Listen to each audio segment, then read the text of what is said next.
Саудовская Аравия. Вот почему мне захотелось поснимать в Мекке. Я уже видел снимки людей, совершавших паломничество. Я никогда еще не замечал в лицах такого искреннего пыла. Сам я пойти туда не мог, ведь только мусульмане могли пройти за священную ограду.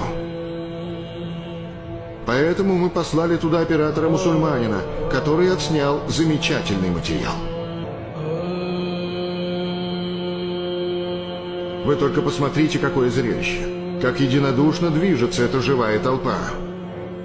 Многие всю жизнь откладывали деньги, чтобы приехать сюда и здесь помолиться. Зрелище тысяч людей, которых собрала здесь вера в то, что бесконечно их самих превосходило, вызывало ощущение гипнотической силы.